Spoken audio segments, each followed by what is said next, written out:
Exercise, have the patient sitting in a chair with good posture. Have the form of the affected limb fully supported by the form of the unaffected limb.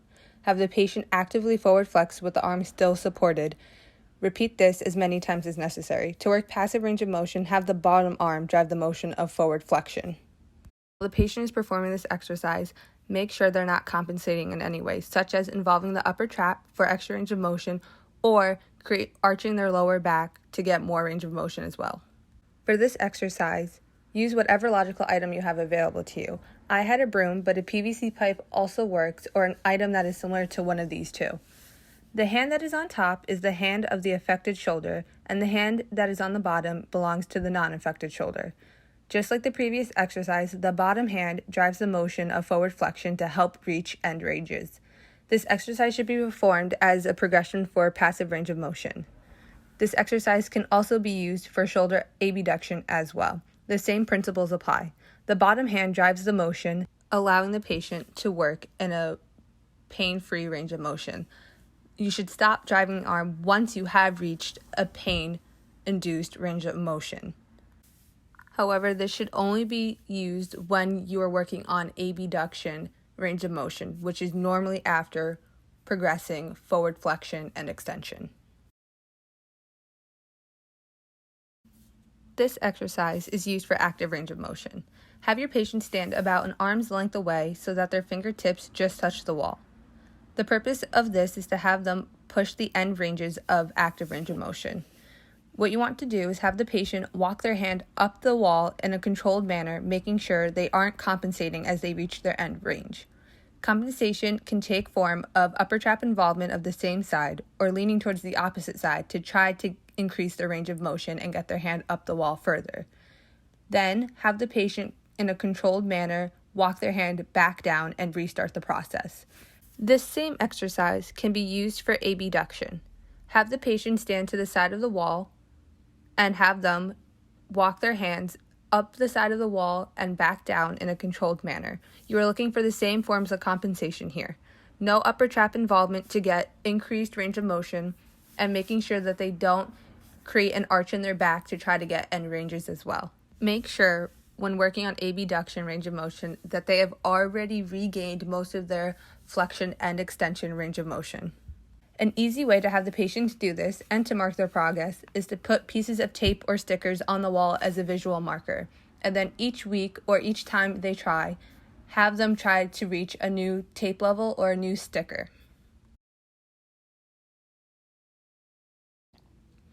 Have the patient stand a comfortable distance away from the wall.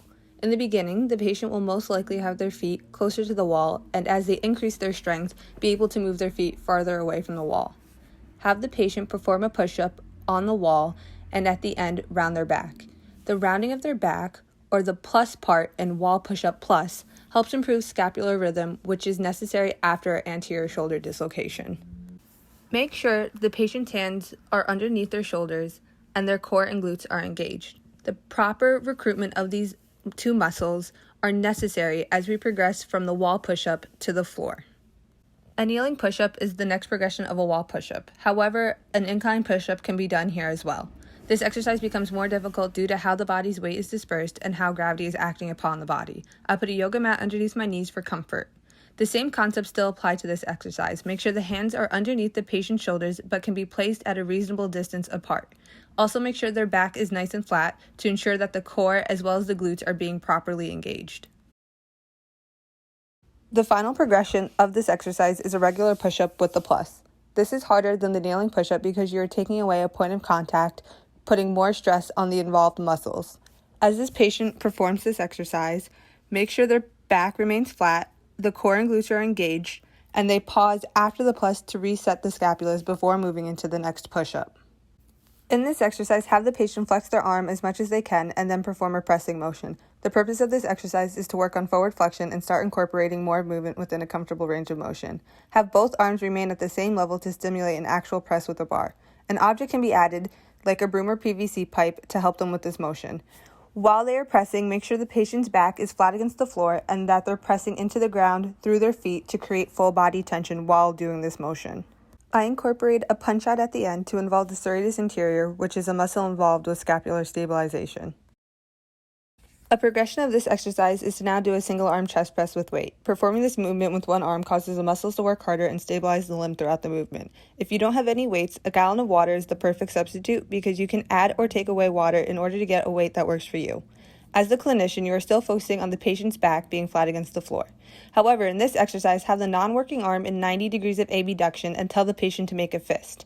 Tell them to squeeze it, and while pressing their feet into the floor, simultaneously to create full body tension as they do a single arm chest press.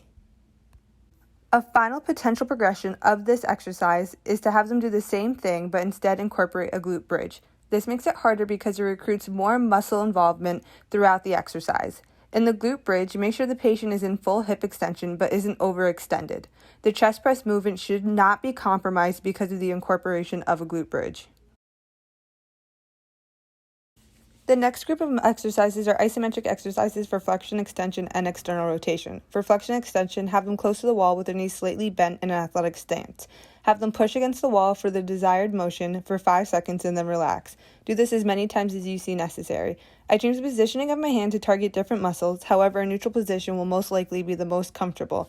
For external rotation, have the affected shoulder completely against the wall and have them push the back of their hand into the wall for 5 seconds and then relax. Once again, do this as many times as you see necessary.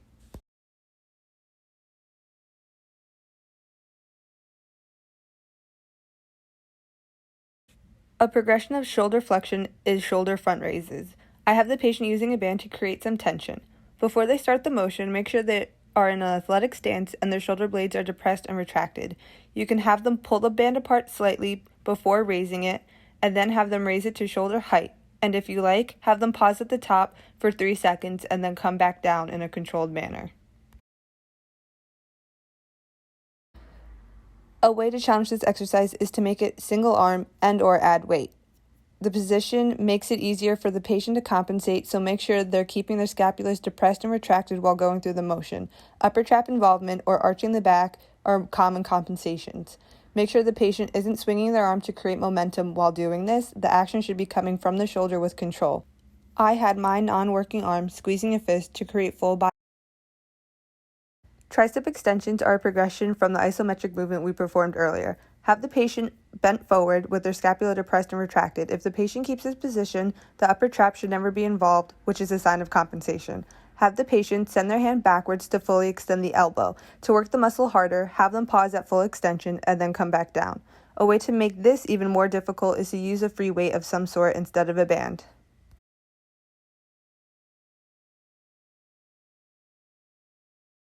A progression from the isometric external rotation exercise performed earlier is side-lying external rotation, which eliminates gravity but allows the muscle to start to lengthen and contract. The patient should lay on their unaffected side so that the injured shoulder is free to move through external rotation. Have the patient lay in a stacked position with their shoulders and hips in a straight line and the knees bent enough to allow the ankles to follow that same line. The patient moves through external rotation with their elbow glued to their side. If using weight is too painful at first, have them do it without it. For internal rotation, which hasn't been discussed yet, have the patient lay on their affected shoulder.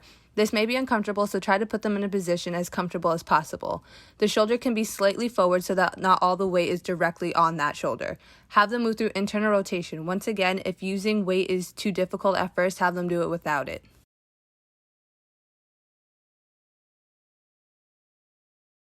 Having the patient stand while performing internal and external rotation has now added gravity to the exercise, progressing it. The patient should place an object at their side and use their elbow to hold it in place. The patient should stand in an athletic stance and have their scapulas depressed and retracted. Then the patient is free to move through internal and external rotation. When doing external rotation, however, the object might have to be placed higher due to the natural flaring of the elbow while moving out of internal rotation. I find it better to use the band while performing internal rotation. The same concepts still apply here. As the patient gets better with performing the exercises, the external cue of the object can be removed and more weight can be added. Although these are labeled as progressions throughout the video, if the patient is having difficulty performing the exercise, they can always be regressed back to the previous exercise.